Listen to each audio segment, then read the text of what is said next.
Hajj is undeniably the greatest journey a Muslim will take in his lifetime.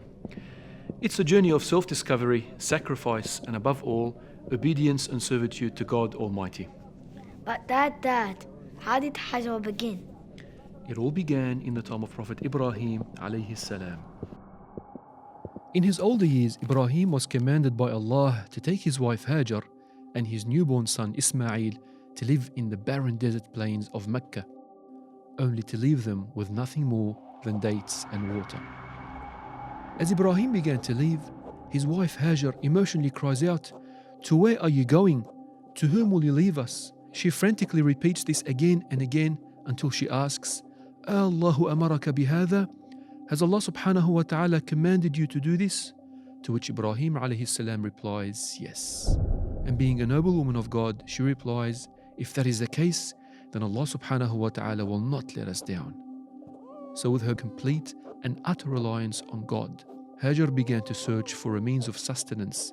She traversed back and forth between the mountains of Safa and Marwa 7 times, until one narration states that Angel Jibreel descended and with the tip of his wing hit the ground and out sprouted the well of Zamzam.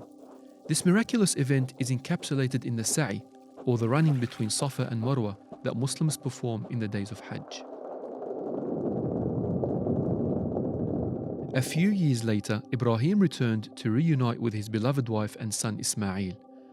Shortly after his arrival, Ibrahim witnessed a dream whereby God revealed to him that he was to sacrifice his son. Of course, this is an extreme test and a trying one, yet both Ibrahim and his son Ismail comply willingly. Ibrahim takes his son up to a mountain and places him face down on a rock. Yet, just as Ibrahim was about to make the sacrifice, God commands the knife not to cut and explains to Ibrahim that he has passed the test. A sheep is brought in exchange for the sacrifice, and this would then go on to form the basis of the sacrificial animal slaughter Muslims perform at the end of Hajj. A few years pass, and once Ismail reaches his youth, Allah subhanahu wa ta'ala commands Ibrahim alongside his son to build the Kaaba, the house of God on earth.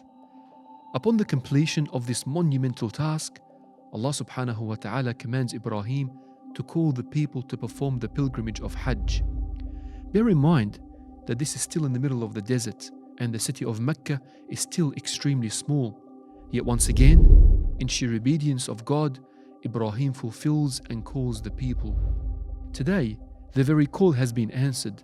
Every year, millions upon millions of people travel from all corners of the world to visit the house of God to walk in the footsteps of Ibrahim. Yet the story doesn't end here, for it is while Ibrahim is on his own pilgrimage that he is approached by Shaytan, and Shaytan tries to corrupt his pilgrimage. However, in defiance of Shaytan, Ibrahim pelts him with stones and overcomes him.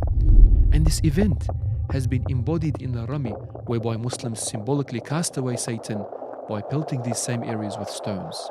These important key events in the life of Ibrahim went on to become the manasik or rituals of Hajj.